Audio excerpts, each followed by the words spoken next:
이번 주 뉴욕 증시는 빅테크 기업들의 실적, 그리고 연준의 긴축 속도 조절에 대한 기대감, 이런 것들이 조금 긍정적으로 발휘될 수 있을 것 같습니다.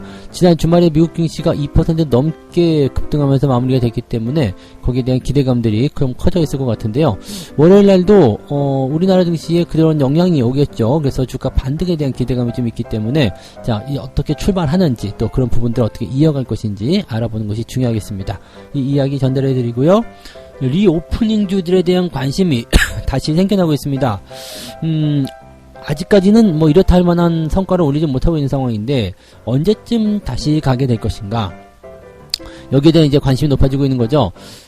이제 갈 때 되지 않았나 라는 생각도 좀 하고 있을 것 같기도 하고요. 뭐 실적이나 뭐 기대감 다 좋다고 하고 어쩔 수 없이 좋아져야 되는 부분들의 업종이라서 기대감도 큰데 왜 이렇게 못 가고 있나, 여기에 대한 부분들을 우리가 좀 알아봐야 될 것 같습니다. 이 부분 알아보고요. 금융위원회하고 그 다음에 뭐 하여튼 경제 수장들이 일요일날 어제 다 모여가지고 회의를 했죠. 이걸 어떻게 경제 난관을 풀어나갈 것이냐 이런 식으로 이제 회의를 하게 됐는데 일단은 금융위원장이 한 이야기를 보면은 필요한 조치를 다 하겠다. 네, 다 하겠다. 다 조치하겠다. 뭐 이것도 하고 뭐 저것도 하고. 그러니까 비상거시경제금융회, 이게 이제 맞는 것 같은데, 자, 경제부총리, 뭐 한국은행장, 금융위원장 뭐 등등등 해가 다 왔어요. 다 왔는데 글쎄요, 뭐 이 사람들이 와서 얘기한다고 해서 뭐 특별한 게 있었을까 싶긴 한데, 아무튼 이 부분도 같이 좀 알아보도록 하겠습니다.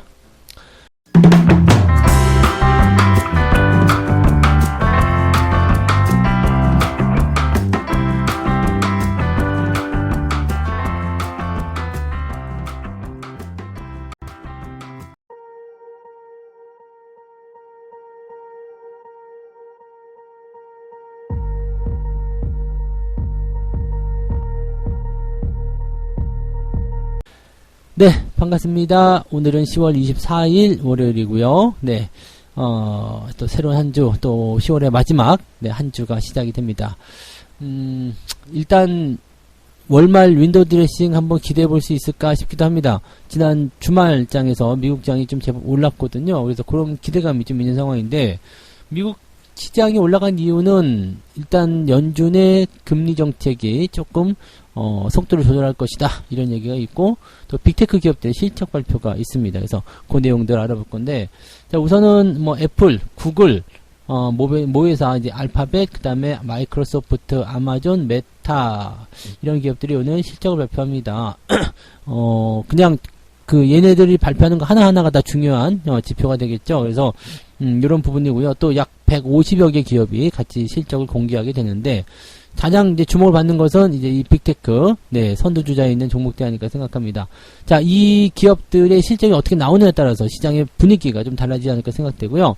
지금까지 발표된 뉴욕 증시 기업들의 3분기 실적은 시장의 예상치를 크게 하회하지는 않았다. 오히려 상장 기업의 20%가 지금 실적을 공개했는데, 그 중에 72%의 기업이 예상치를 상회하는 주당 순이익을 기록했다. 즉 어닝 서프라이즈를 기록했다라고 되어 있죠. 예상치를 많이 낮췄기 때문에 가능한 것이 아닐까 싶기도 하지만, 투자 심리를 이렇게 좀 다독거리게는 좋은 얘기가 아닐까 생각합니다.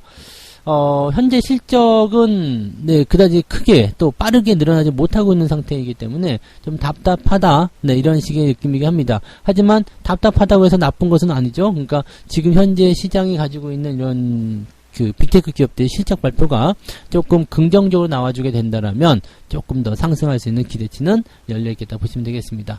미리 이제 지난 주말에 반영했을 수도 있겠습니다만, 이제 시장일 수도 있거든요. 그러니까 이렇게 단기적인 어떤 변동성 이후에 주가 상승하는 흐름들을 넘어갈 때는 그래도 어느 정도 기대감 좀 가져보는 것도 괜찮을 것 같습니다. 자, 어제 주말이죠. 네. 그냥 금요일 주말장에서 미국 증시가 다우 지수가 2.4%, 나스닥이 2.3% 올랐기 때문에 요거를 그대로, 또 모양도 굉장히 괜찮았어요. 뭐 약보합 시작했다가 바로 올려넣어 끝내버린 거기 때문에 이렇게 가버리게 되면 주가 상승은 어느 정도 기대해봐도 괜찮겠다 생각되죠.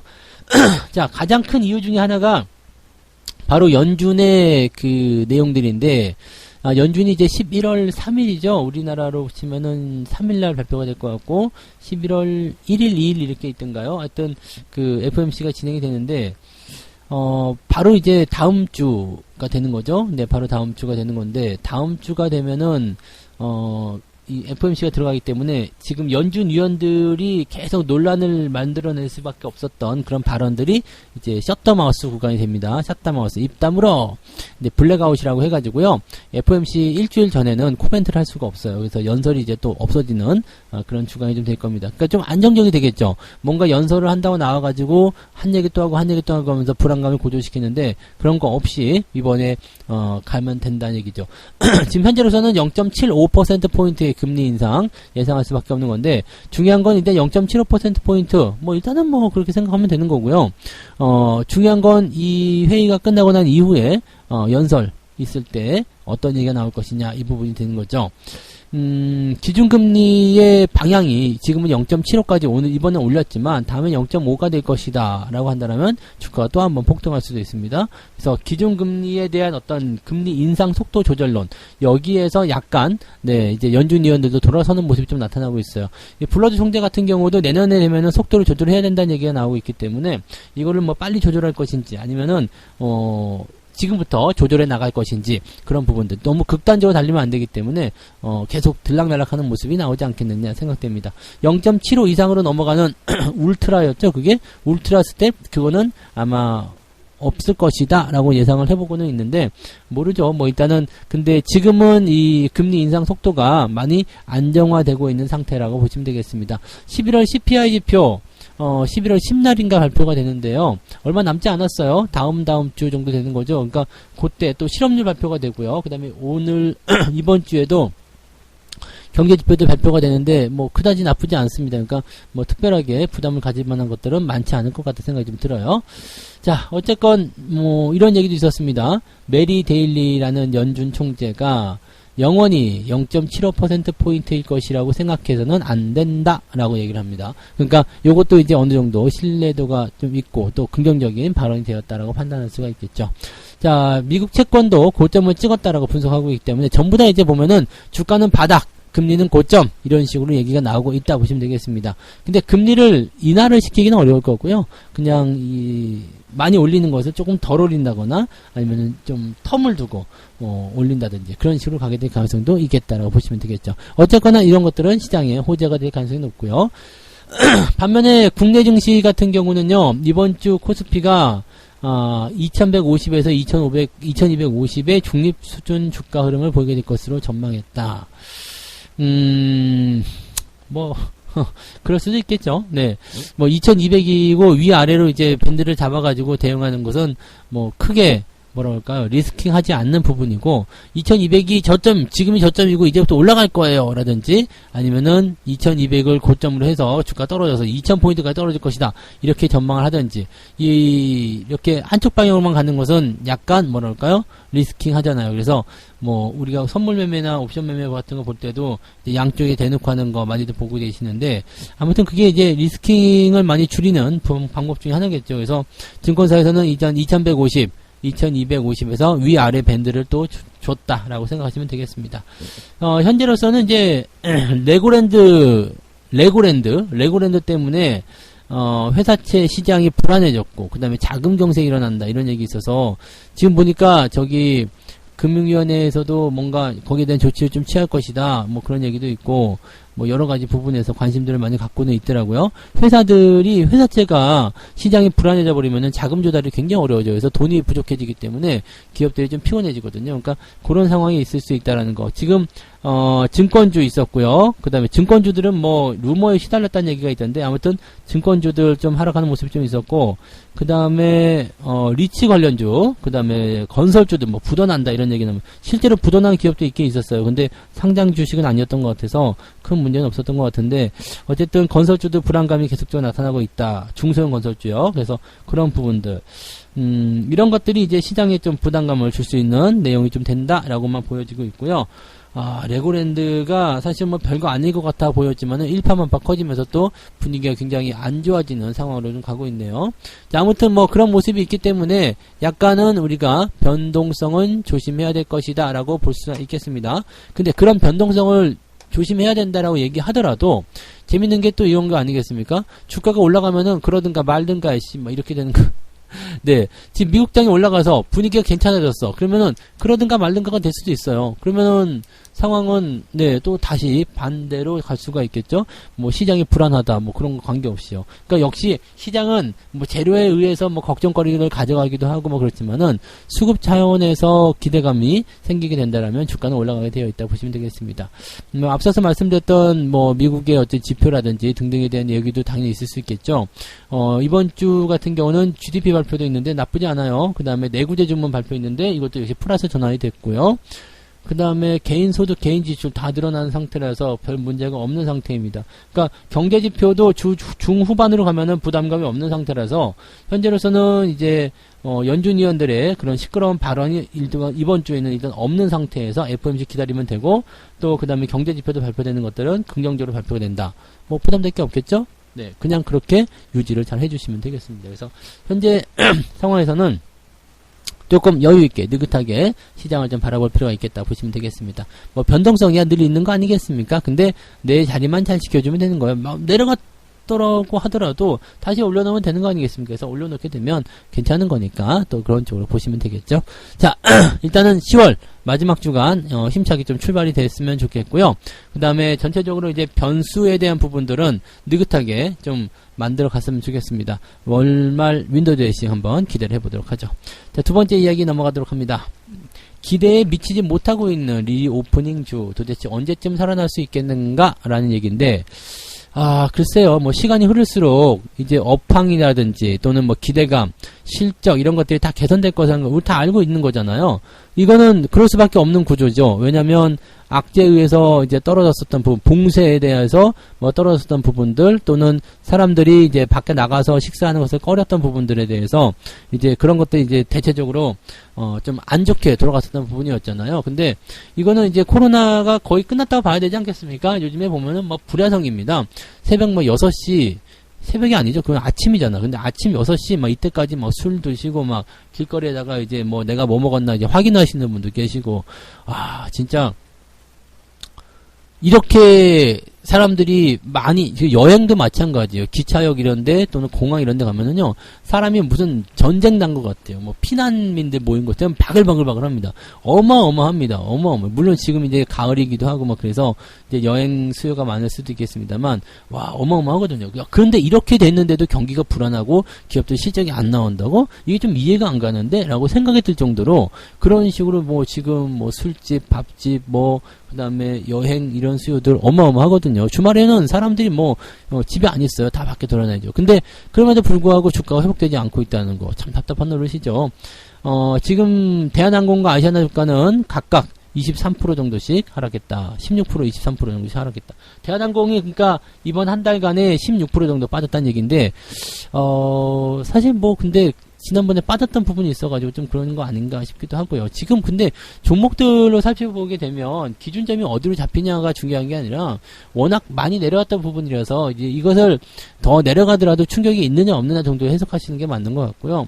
지금은 여행주, 그 다음에 뭐 화장품주들이 제법은 좀 많이 하락한 모습이기도 하죠. 그래서 이런 것들은 지금 다 떨어져 있는 상태인데 도대체 왜 이러는 거냐라는 식으로 얘기가 나오는 거죠. 왜 이러는 걸까요? 네, 여기에 대해서 이제 보도록 하면 업황 회복 전망으로 주가 상승에 대한 기대감이 커졌다 이거예요. 그래서 거기에 대해서 기대감을 거는 사람들이 굉장히 많아지긴 했는데 실제로 업황이 이것을 따라가려면 시간이 좀 필요하다는 얘기죠. 즉 쉽게 얘기해서 자 6, 7, 8 맞나요? 7, 8, 9죠?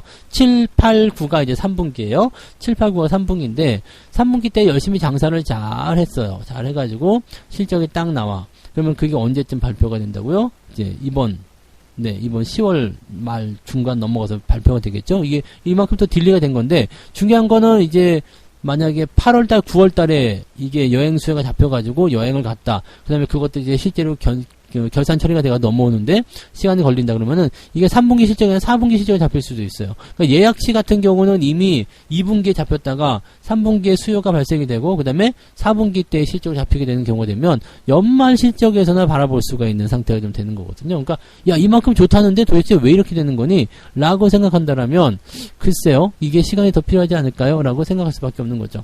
뭐 항공기 같은 경우도 마찬가지죠. 지금 뭐 여객 수요가 더 이상 회복되지 못하고 있고 딱 고정되어 있는 상황이다 라고 되어 있는 상태고, 고환율로 인해 가지고 실적 악화, 경기 침체 뭐 등등에 대한 얘기들이 지금 있는 부분이 되겠습니다. 그래서 지금 뭐 항공주, 여행주 또는 뭐 음식료, 외식 관련주, 그리고 영화관, 뭐 레저, 카지노 등등등 리오프닝주들 많이 있잖아요. 걔네들은 근데 고통의 시간이 있더라도 그냥 참으세요. 네, 어쨌든 좋아질 수밖에 없는 것들이잖아요. 그거는 우리가 지금 당장 시장이 막 흔들리고 바람이 세게 분다고 해가지고 거기서 이제 털어버리고 도망칠 만한 그런 내용들은 아닙니다. 어떻게든 돼야 되는 부분들인데 뭐 그렇잖아요.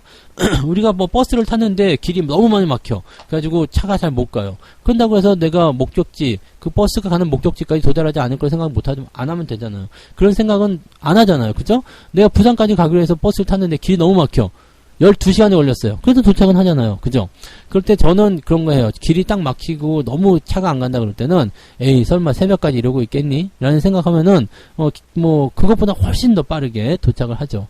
그러니까 마음을 조금은 느긋하게 조금 여유 있게 가져볼 필요도 있겠습니다. 에이 설마 이게 뭐 그래서 이게 계속 이렇게까지 가겠니? 실적 늘어나고 그러면은 주가 떨어진 것이 다 보상받게 되어 있지. 실적이 계속 올라가. 실적이 계속 좋아져. 업황이 계속 좋아져. 그럼 주가 떨어지면 떨어진 것들이 전부 다 저평가로 잡히게 되는데 그럼 좋은 거 아니냐? 이렇게 해석을 하셔도 된다는 얘기죠. 그러니까 그런 부분들을 우리가 참고하시면서 자꾸 마음을 다잡고 그러실 필요가 있다는 것을 꼭 참고하시면 되겠습니다.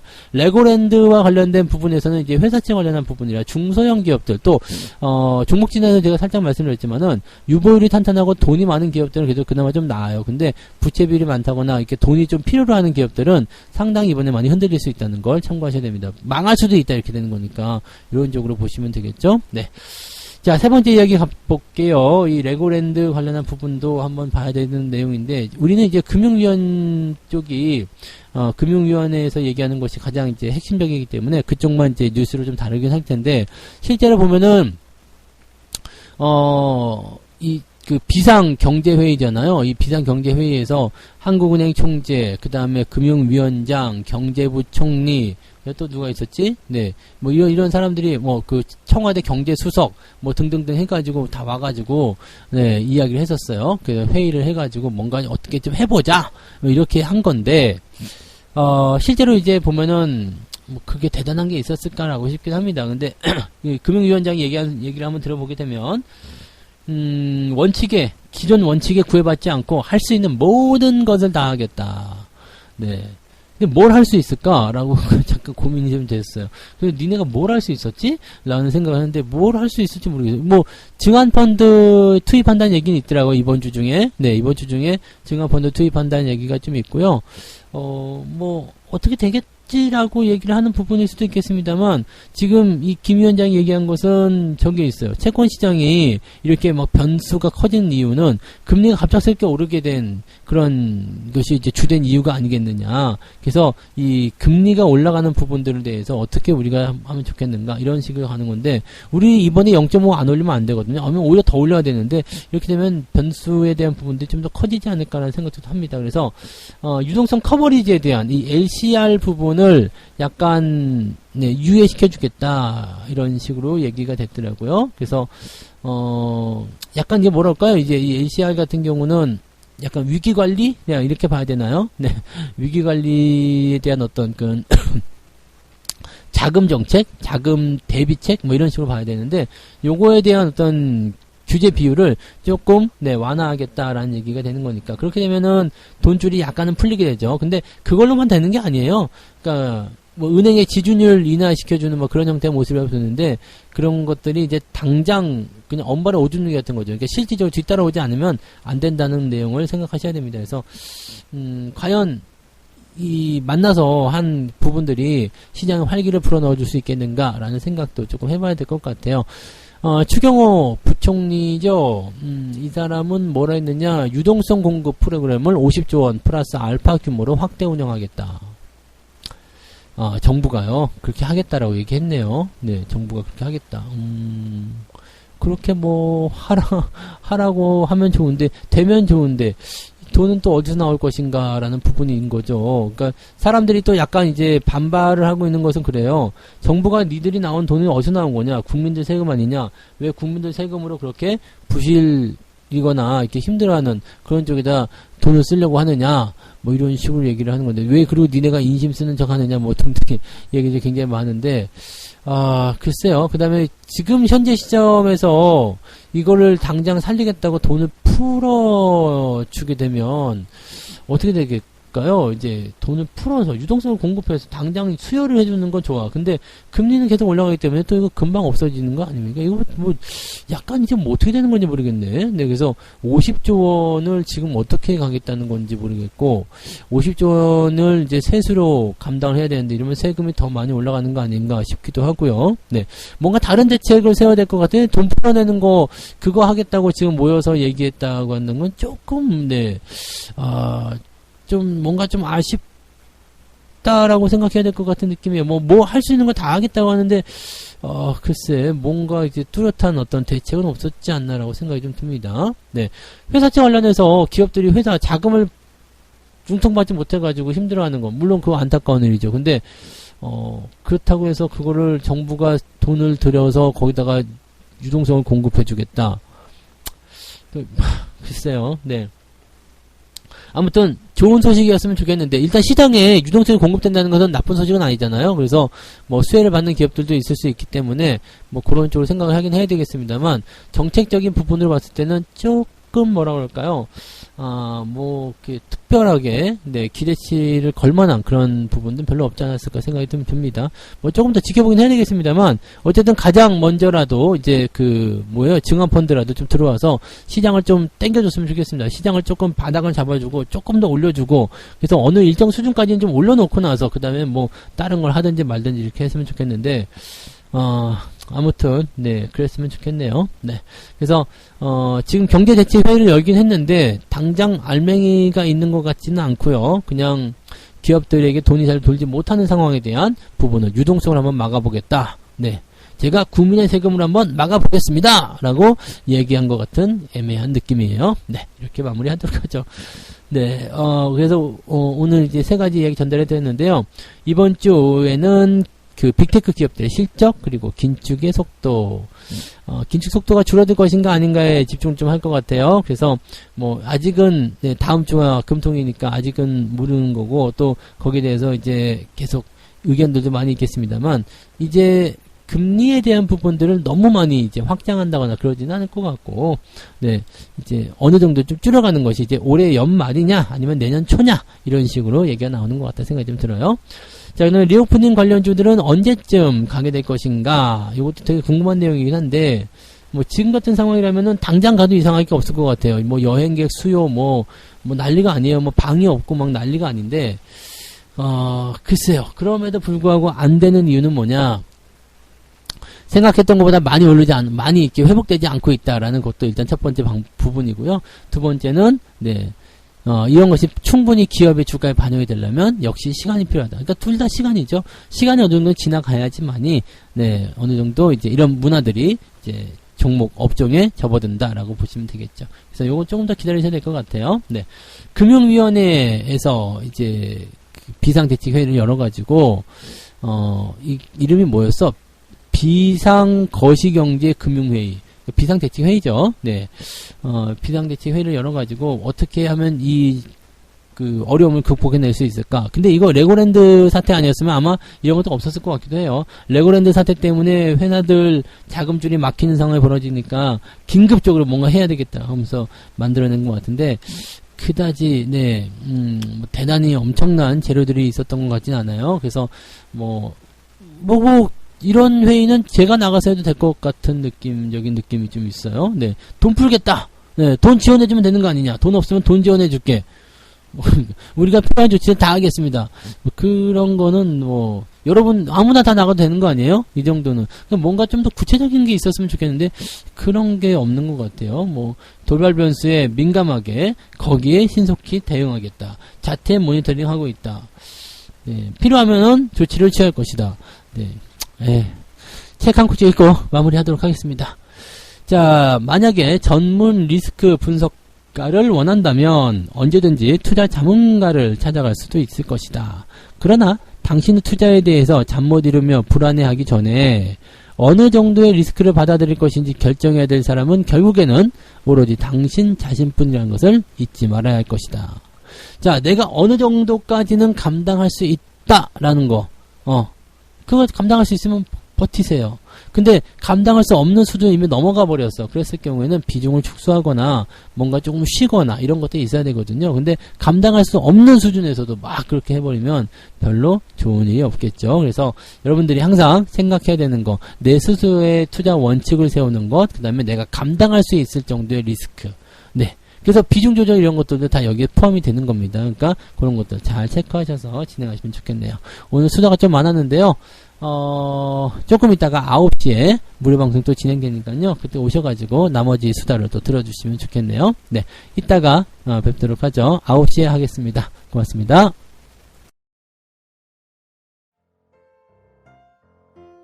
본 방송에서 제공되는 모든 정보는 투자 판단의 참고 자료이며 투자의 최종 책임은 본 방송을 이용하는 본인에게 있습니다.